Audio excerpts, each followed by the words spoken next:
Hello दोस्तों, आप सभी का हमारे चैनल सक्सेस विद बीएससी में बहुत बहुत स्वागत है। आज है 29 नवंबर 2022। तो आज की क्या है इम्पोर्टेंट करंट अफेयर और स्टैटिक जीके में क्या है खास, अब इसे हम लोग विस्तार से पढ़ेंगे। तो चलिए बढ़ते हैं पहली न्यूज़ की तरफ। पहली इम्पोर्टेंट न्यूज़ है इंडियन ओलंपिक एसोसिएशन से, जिसकी पहली महिला अध्यक्ष बनाई गई हैं पीटी ऊषा। पीटी ऊषा, इनका नाम आपने कई बार सुना होगा। पीटी ऊषा को भारतीय ओलंपिक संघ की पहली महिला अध्यक्ष बनाया गया है और कई एशियाई खेलों की स्वर्ण पदक विजेता रह चुकी हैं। 1984 में जो ओलंपिक हुआ था उसमें 400 मीटर दौड़ के फाइनल में चौथे स्थान पर भी रही थी। 95 साल के इतिहास में इंडियन ओलंपिक एसोसिएशन की प्रमुख बनने वाली पहली ओलंपियन और पहली अंतर्राष्ट्रीय पदक विजेता भी बनेंगी। तो इम्पॉर्टेंट न्यूज़ रहेगी आपके एग्जाम के लिए। बात करें इसके उपाध्यक्ष कौन है, तो ये है अजय पटेल। अब मेरा क्वेश्चन आपसे रहेगा कि 1984 का ओलंपिक किस एक जगह में आयोजित किया गया था। कमेंट कॉलम में जल्दी से आंसर दीजिए। इसके अलावा बात आई है ओलंपिक की, तो क्या आपको याद है 2021 का ओलंपिक जो कि टोक्यो जापान में आयोजित हुआ था, जहां पर जाकर के हमारे देश के लिए गौरवमयी पल बहुत ज़्यादा लाए थे नीरज चोपड़ा सर, जिन्होंने भारत के लिए गोल्ड मेडल जीता था। काफ़ी समय बाद जेवलिन थ्रो में गोल्ड मेडल जीता था भारत ने। तो नीरज चोपड़ा सर ने 89 पॉइंट कितने मीटर का जेवलिन थ्रो फेंका था, आप कमेंट कॉलम में आंसर दीजिए। इसके अलावा क्या आपको पता है कि उसी गौरवमयी पल को चिन्हित करने के लिए 7 अगस्त को केंद्र सरकार ने जेवलिन थ्रो डे मनाना भी शुरू किया था। अब मेरे कुछ क्वेश्चंस आपसे रहेंगे। बात आई है खेल से, तो क्या आपको पता है हरियाणा हरिकेन के नाम से किस एक खिलाड़ी को जाना जाता है। इसके अलावा क्या आप जानते हैं बंगाल टाइगर के नाम से कैसे जानते हैं। चलिए, तो बहुत इजी हो गया, ये सौरव गांगुली को जानते हैं। इसके अलावा क्या आप जानते हैं मास्टर ब्लास्टर के नाम से कैसे जानते हैं, ये भी मैं आपको बताता हूँ, सचिन तेंदुलकर को जानते हैं। अब सचिन तेंदुलकर से बात आई है तो कमेंट कॉलम में जल्दी से बताइए किस एक ईयर में सचिन तेंदुलकर को भारत के सबसे बड़े सम्मान भारत रत्न से सम्मानित किया गया था। कमेंट कॉलम में जल्दी से आंसर दीजिए। बढ़ते फिलहाल आज की अगली न्यूज़ की तरफ। अगली न्यूज़ पर पढ़ने से पहले एक बार हम लोग जानेंगे भारतीय ओलंपिक संघ के बारे में। तो भारतीय ओलंपिक संघ या भारतीय ओलंपिक समिति ओलंपिक खेलों, एशियाई खेलों और अन्य अंतर्राष्ट्रीय एथलेटिक मीट में भारत का प्रतिनिधित्व करने के लिए एथलीटों का चयन करने के लिए जिम्मेदार निकाय है। यह टीम इंडिया के नाम से खेलता है। यह भारतीय राष्ट्रमंडल खेल संघ के रूप में भी कार्य करता है।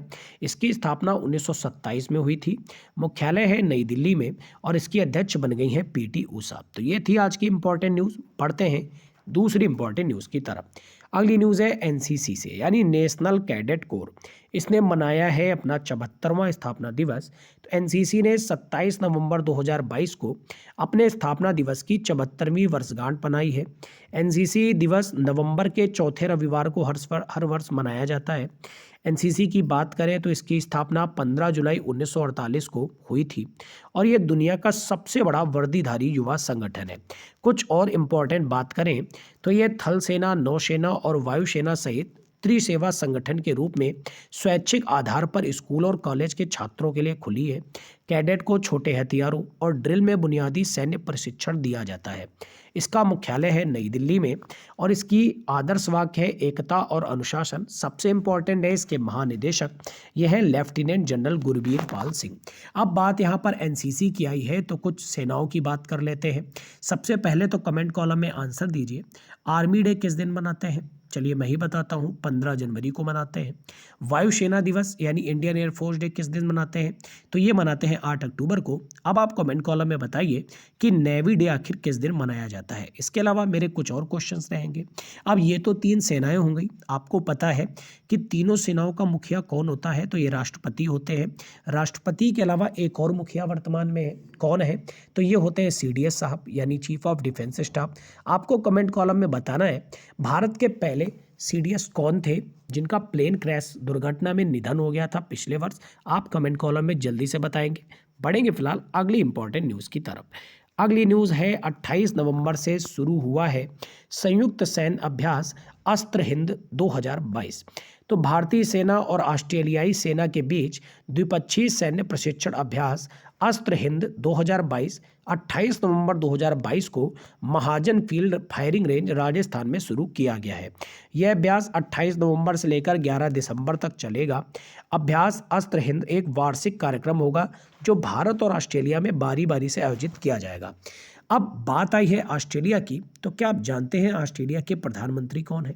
अगर आप जानते हैं तो कमेंट कॉलम में जल्दी से बताइए। इसके अलावा क्या आप जानते हैं कि ऑस्ट्रेलिया क्रिकेट टीम के वर्तमान में कैप्टन कौन है? इसके अलावा मेरे कुछ क्वेश्चंस और रहेंगे कि ऑस्ट्रेलिया की कौन सी एक नदी है जिस नाम पर उसका एक शहर भी है?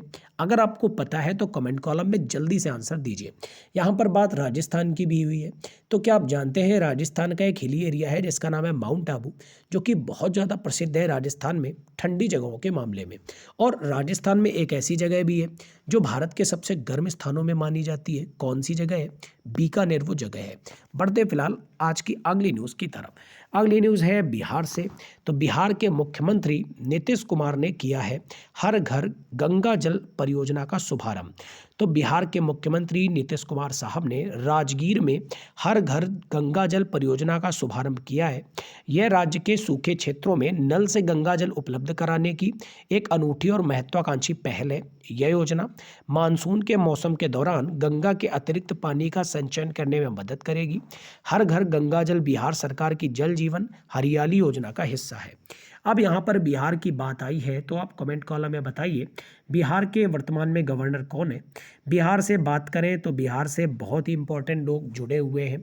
जैसा कि आपको पता ही होगा कि बिहार में मधुबनी पेंटिंग बहुत ज़्यादा फेमस है, यहाँ की सबसे ज़्यादा फेमस चीज़ों में है। इसके अलावा बिहार का भोजपुर तो बहुत ही ज़्यादा फेमस है, जहाँ से कई सारे एक्टर्स भी आते हैं। इसके अलावा बिहार जाना जाता है सबसे कम साक्षरता में हमारे पूरे देश में, तो इस पॉइंट को याद रखिएगा। बढ़ते फिलहाल अगली न्यूज़ की तरफ, लेकिन उससे पहले मेरा एक क्वेश्चन रहेगा। बात यहाँ पर सबसे कम साक्षरता की हुई है, तो आप कमेंट कॉलम में बताइए कौन सा ऐसा भारत का राज्य है जो साक्षरता के मामले में टॉप पर है। अगली न्यूज़ की तरफ बढ़ते हैं। अगली न्यूज़ है मद्रास बोटिंग क्लब की पहली महिला टीम ने जीती है अड्यार ट्रॉफी 2022। तो मद्रास बोटिंग क्लब की महिलाओं ने कोलंबो श्रीलंका में आयोजित 81 नंबर की वार्षिक मद्रास कोलंबो रोइंग रेगाटा को जीता है। तो दौड़ के पुरुष वर्ग में कोलंबो रोइंग क्लब ने जीत हासिल की और उन्हें दीपम ट्रॉफी से सम्मानित किया गया। मद्रास कोलंबो रोइंग रेगाटा का आयोजन मद्रास बोट क्लब और कोलंबो रोइंग क्लब द्वारा आयोजित किया गया था। क्या आप जानते हैं बैंक ऑफ मद्रास की स्थापना कब हुई थी? अगर आप जानते हैं तो कमेंट कॉलम में बताइए। कुछ क्वेश्चंस मेरे और रहेंगे। अब दक्षिण भारत पहुंच ही गए हैं, तो दक्षिण भारत पहुंचकर कुछ क्वेश्चंस आपसे पूछते हैं। ये बताइए पोंगल किस राज्य का त्यौहार है? इसके अलावा दूसरा क्वेश्चन मेरा ये है जल्लीकट्टू किस एक राज्य का खेल है? इसके अलावा कमेंट कॉलम में बताइए सबरीमाला टेम्पल किस एक स्टेट में पड़ता है? और दूसरा क्वेश्चन ये भी रहेगा कि सबरीमाला जो टेम्पल है इसमें किस एक भगवान की पूजा की जाती है? कमेंट कॉलम में जल्दी से बताइए। बढ़ते फिलहाल अगली न्यूज़ की तरफ। अगली न्यूज़ है ई गवर्नेंस श्रेणी में पंचायती राज मंत्रालय ने जीता है स्वर्ण। तो पंचायती राज मंत्रालय के ई पंचायत मिशन मोड प्रोजेक्ट यानी ई ग्राम स्वराज और ऑडिट ऑनलाइन ने ई गवर्नेंस के लिए राष्ट्रीय पुरस्कारों का स्वर्ण पुरस्कार जीता है। यह एक्सीलेंस इन गवर्नमेंट प्रोसेस री इंजीनियरिंग फॉर डिजिटल ट्रांसफॉर्मेशन श्रेणी के तहत दिया गया था। यह पुरस्कार जम्मू में ई गवर्नेंस पर 25वें राष्ट्रीय सम्मेलन के दौरान दिया गया है। तो इम्पॉर्टेंट रहेगा आपके एग्जाम के लिए। क्या आपको पता है कि पंचायती राज व्यवस्था किस एक संविधान संशोधन के तहत संविधान में जोड़ी गई थी? चलिए मैं बताता हूँ आपको। 73वां संविधान संशोधन था 1992 का, लेकिन 1992 में पंचायती राज व्यवस्था की शुरुआत नहीं करी गई थी। किस एक ईयर में करी गई थी ये कमेंट कॉलम में आप जल्दी से छाप दीजिए। बढ़ते फिलहाल आज की अगली न्यूज़ की तरफ। अगली न्यूज़ है 25 से 30 नवंबर तक 59वें नंबर की ABU महासभा 2022 की मेजबानी कर रहा है भारत। तो भारत सरकार नई दिल्ली में 25 से 30 नवंबर 2022 तक 59वें एशिया पैसिफिक ब्रॉडकास्टिंग यूनियन यानी ABU महासभा 2022 की मेजबानी कर रहा है। प्रसार भारती की स्थापना 1997 में संसद के एक अधिनियम द्वारा की गई थी। इस कार्यक्रम में 40 देशों के लगभग 300 अंतर्राष्ट्रीय प्रतिनिधि भाग ले रहे हैं। 59वीं ABU महासभा की थीम है serving the people media's role in times of crisis. एक बार फिर से देखिए, serving the people media's role in times of crisis. कोई भी थीम होती है वो बहुत ही ज़्यादा इंपॉर्टेंट होती है, इसीलिए मैं थीम पर बहुत ज़्यादा फोकस करता हूँ। एग्जाम्स में डे से ज़्यादा या सभा से ज़्यादा जरूरी होती है उसकी थीम। तो याद रखिएगा आप लोग ये सारे के सारे पॉइंट।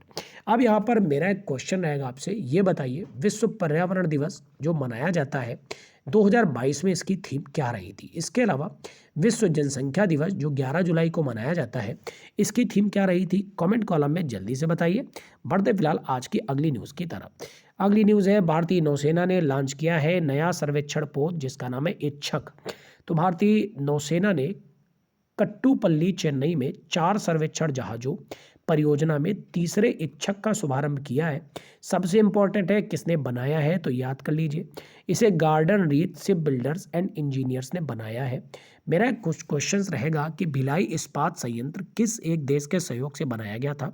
इसके अलावा दुर्गापुर इस्पात संयंत्र किस एक देश से सहयोग से बनाया गया था। इसके अलावा बोकारो स्टील प्लांट किस सहयोग से बनाया गया था। कमेंट कॉलम में ये तीनों छाप दीजिए जल्दी से। बढ़ते फिलहाल आज की अगली न्यूज़ की तरफ। आज की अगली न्यूज़ है 53वें भारतीय अंतर्राष्ट्रीय फिल्म महोत्सव का समापन हो गया है। तो जैसा कि हम लोग पिछले कुछ समय से पढ़ते चले आ रहे हैं कि भारत का 53वां अंतर्राष्ट्रीय फिल्म महोत्सव 28 नवंबर 2022 को गोवा में संपन्न हुआ है। इसका समापन समारोह पणजी के पास डॉक्टर श्यामा प्रसाद मुखर्जी स्टेडियम में किया गया था। समापन समारोह में तेलुगु सुपरस्टार चिरंजीवी को Indian film personality of the year 2022 का पुरस्कार भी दिया गया है। IFFI 2022 की समापन फिल्म रही है क्रिस्टोफ जानूसी द्वारा निर्देशित पुलिस फिल्म परफेक्ट नंबर। तो याद रखिएगा सारे इंपॉर्टेंट पॉइंट आपके एग्जाम में बहुत ज़्यादा काम आएंगे। अब यहाँ पर डॉक्टर श्यामा प्रसाद मुखर्जी स्टेडियम की बात आई थी जो कि पणजी में है, तो मैं आपसे कुछ स्टेडियम पूछूंगा। चलिए कमेंट कॉलम में बताइए ईडन गार्डन स्टेडियम किस एक स्टेट में पड़ता है। इसके अलावा बहुत ही इजी क्वेश्चन है तो आपको पता ही होगा क्योंकि यहीं आप रहते ही हैं। ग्रीन पार्क स्टेडियम किस एक स्टेट में पड़ता है ये भी कमेंट कॉलम में बताइए। इसके अलावा क्या आपको पता है नरेंद्र मोदी स्टेडियम यानी हमारे देश के honourable prime minister Shri Narendra Modi ji stadium किस जगह पर पड़ता है, जो कि भारत का ही नहीं विश्व का सबसे बड़ा स्टेडियम है। ये भी आप कमेंट कॉलम में बताइए किस एक स्टेट में पड़ता है। बढ़ेंगे फिलहाल सबसे इंपॉर्टेंट पार्ट की तरफ जो कि है स्टैटिक जीके का रिवीजन। तो आपको पता है मैं डेली 10 क्वेश्चन डिस्कस करता हूं आपके बीच स्टैटिक जीके के। तो आज के 10 क्वेश्चंस मैं लेकर आया हूं। उम्मीद करता हूं कल के 10 क्वेश्चंस आपको बहुत अच्छे लगे होंगे क्योंकि ये सारे क्वेश्चन सिलेक्टेड और इम्पॉर्टेंट है, प्रीवियस ईयर एग्जाम में आए हुए हैं। तो चलिए पढ़ते हैं 11वें नंबर क्वेश्चन से। सबसे पहला पॉइंट है गौतम बुद्ध के बचपन का नाम क्या था, तो सिद्धार्थ नाम था। आपको पता ही है बौद्ध धर्म के प्रवर्तक माने जाते हैं गौतम बुद्ध।